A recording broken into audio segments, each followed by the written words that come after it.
Bon bah ça y est, c'est officiel, Nvidia vient de nous dévoiler la toute nouvelle RTX 3060 Ti. Alors oui, encore une nouvelle carte graphique qui va être en rupture pendant des semaines. Mais bon, money is money, il fallait absolument la sortir avant Noël. Et l'occasion est parfaite pour moi pour vous proposer une configuration PC Gamer à 1000 € basée sur cette nouvelle RTX 3060 Ti. Si jamais vous souhaitez acheter la config que je vais présenter dans cette vidéo, sachez qu'il y a quelques jours, j'ai sorti un tuto complet qui explique comment monter son PC gamer. Et justement, dans ce tuto, je me base sur des composants qui sont assez proches de la configuration dont on va parler aujourd'hui. Et donc n'hésitez pas à les check si jamais vous ne savez pas monter votre PC gamer. Le lien de la vidéo est juste en dessous dans la description. Bon, on n'est pas là pour plaisanter, on passe directement au processeur de la config qui n'est autre qu'un Ryzen 3600 XT. Alors si vous ne le connaissez pas, c'est entre guillemets une version améliorée du Ryzen 3600X. Donc pour celui-ci, on garde les 6 cœurs physiques et les 12 cœurs logiques du 3600X. Par contre, c'est vrai qu'on a des meilleures fréquences. On va être ici sur une fréquence de base à 3,8 GHz et on va également pouvoir atteindre les 4,5 GHz, donc en mode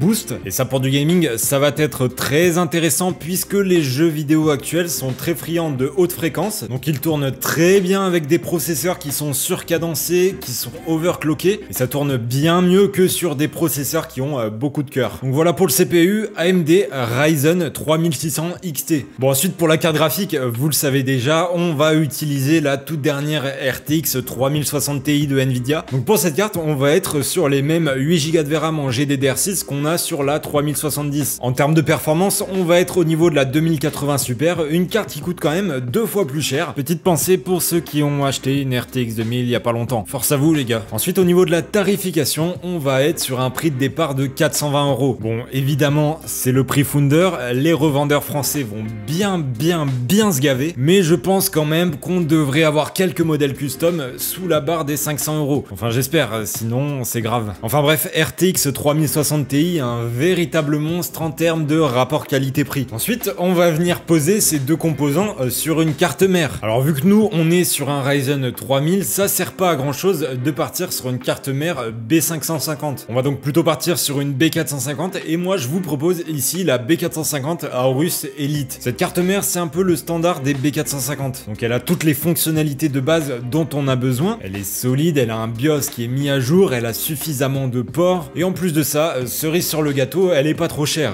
Donc on est autour de la centaine d'euros. Par contre, c'est vrai que par rapport à une B550, elle aura pas le PCI Express 4.0. Mais très sincèrement, le gain en performance qu'apporte le PCI Express 4.0, il ne vaut absolument pas les 50 € qu'on doit mettre en plus dans une B550. Alors ensuite, pour la RAM, eh bien, ça ne sert à rien de réinventer la roue. On va partir sur un petit kit très classique, un petit 2 x 8 Go de RAM en DDR4 à 3200 MHz. Pour la marque de la RAM, il n'y a pas vraiment de préférence. Je vous conseille de faire selon les bons plans actuels. Et très franchement, que vous preniez du Corsair ou du Crucial, c'est exactement la même chose. Essayez juste d'éviter tous les trucs random chinois. Voilà, respectez un minimum votre PC. Alors ensuite, pour la partie stockage, eh bien, comme d'habitude, je vais vous conseiller de faire ça selon vos besoins. Si jamais vous êtes un grand adepte du téléchargement, légal bien sûr, eh bien, n'hésitez pas à prendre plus de stockage que ce que moi je vous propose. Maintenant, pour moi, le strict minimum, c'est d'avoir au moins 500 Go de SSD NVMe. Si jamais vous recherchez un modèle de SSD NVMe, moi je vais vous conseiller le Crucial P1. Donc c'est celui que j'ai installé dans la config que j'ai monté en vidéo. Et honnêtement, en termes de vitesse de lecture et d'écriture, il fait